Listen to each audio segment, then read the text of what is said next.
তাহলে আল্লাহ প্রথমে বলেছেন হাফিজু আলা সালাওয়াত, তোমরা তোমাদের নামাজকে হেফাজত করো।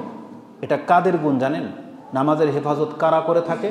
আল্লাহ সুবহানাহু ওয়া তাআলা কোরআনে বলেছেন, যারা হচ্ছে নাজাত প্রাপ্ত মুমিন, নাজাত প্রাপ্ত মুমিন যারা, এটা হচ্ছে তাদের গুণ, যে তাদের এটা প্রথম গুণ যে তারা নামাজের হেফাজত করে থাকে। কোরআনে আল্লাহ সুবহানাহু ওয়া তাআলা সূরা মুমিনুন 23 নম্বর সূরাতে আল্লাহ সুবহানাহু ওয়া তাআলা বলেন, কাদ আফলাহাল মুমিনুন, মুমিনরা সফল কাম হয়ে গেছে। তাদের প্রথম গুণ কি? আল্লাযীনা হুম ফি সালাতিহিম খাশিউন, তারা তাদের নামাজে বিনয়ী। এই যে নামাজের হেফাজতের মধ্যে এটা একটা গুণ, যে নামাজ পড়তে হবে বিনয়ের সাথে, খুশু হুজুর সাথে। এটা হচ্ছে মুমিনদের অনেক বড় একটা গুণ।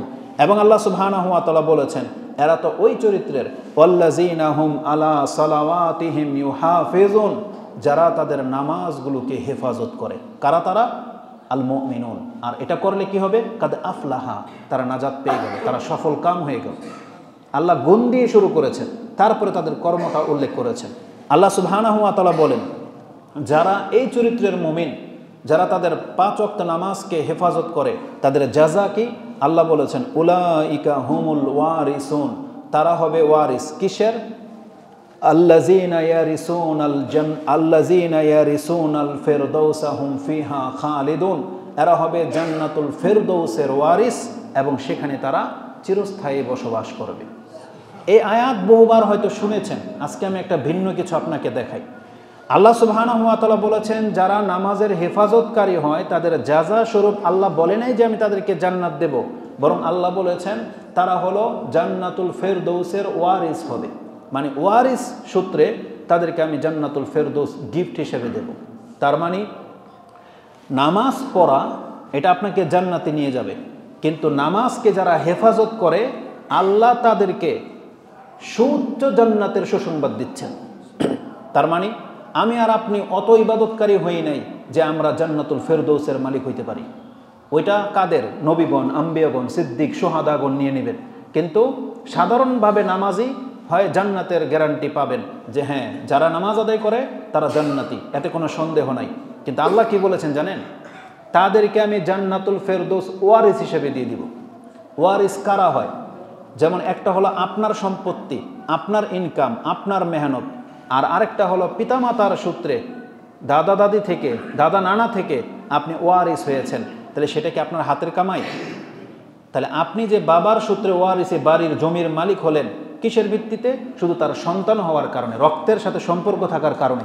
তাহলে যারা সালাত আদায় করে তাদের সালাত যদি সুন্দর হয়, তাদের সালাতের সাথে সম্পর্ক যদি হেফাজতের হয়, তা আল্লাহ বলেছেন নামাজকে উত্তমভাবে পড়ার কারণে তারা জান্নাত পাবে, আর হেফাজতের কারণে আমি তাদেরকে ওই সাধারণ জান্নাত থেকে তুলে জান্নাতুল ফেরদৌস দিয়ে দিই।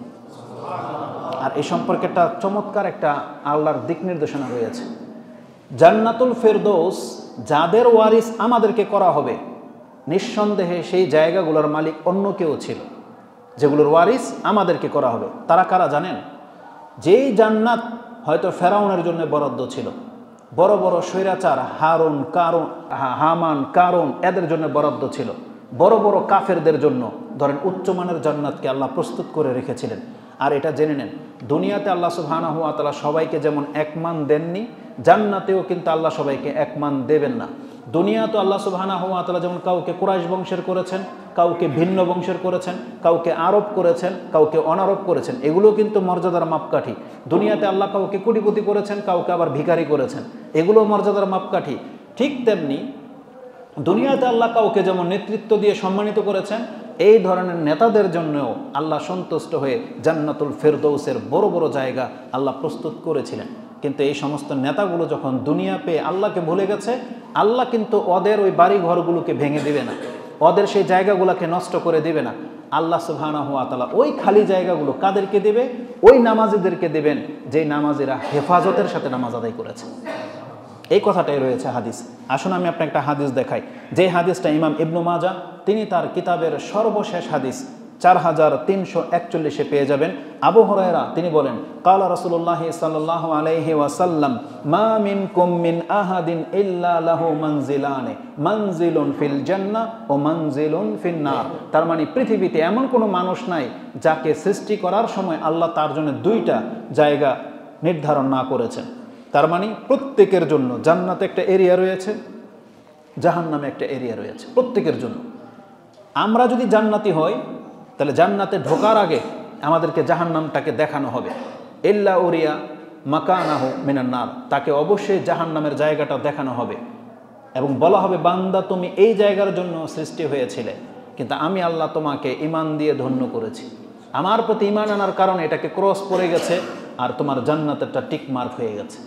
কেন দেখানো হবে?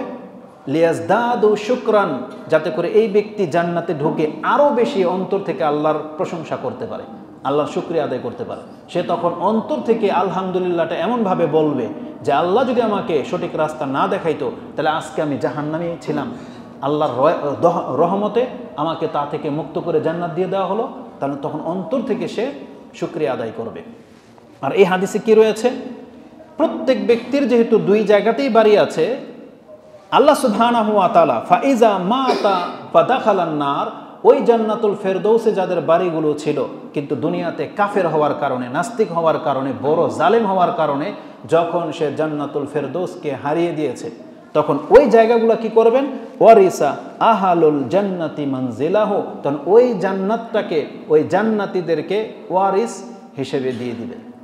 তার দলিল হিসেবে রাসূলুল্লাহ সাল্লাল্লাহু আলাইহি সাল্লাম তখন এই আয়াত পাঠ করেছেন, ফাযালিকা কাউলুহু আযজা ওয়া জাল, এটাই আল্লাহ নাজিল করেছেন, উলাইকা হুমুল ওয়ারিসুন, এরাই হবে জান্নাতের ওয়ারিস। তার মানে নামাজের হেফাজত যারা করেন, আপনি জেনে নেন একটা সাধারণ জান্নাতি হলেও কিন্তু নামাজকে হেফাজত করার কারণে আল্লাহ আপনাকে আমাকে জান্নাতুল ফেরদৌসের ওয়ারিস করে দেবেন। আমিন ইয়া রাব্বাল আলামিন। তাহলে এইভাবে এই নামাজের হেফাজত সম্পর্কে অনেক গুরুত্বপূর্ণ কথা রয়েছে। আর নামাজের হেফাজতকারীদের জন্য আমি মনে করি এটা হচ্ছে সুউচ্চ মানের জাযা, এর চাইতে উত্তম জাযা আর হতে পারে না, যে আল্লাহ সুবহানাহু ওয়া তাআলা তাকে জান্নাতুল ফেরদৌসের কাম না করা সত্ত্বেও শুধু নামাজের হেফাজত করার কারণে আল্লাহ তাকে জান্নাতুল ফেরদৌসের ঘোষণা করে দিবেন। এটা অনেক বড় একটা ব্যাপার।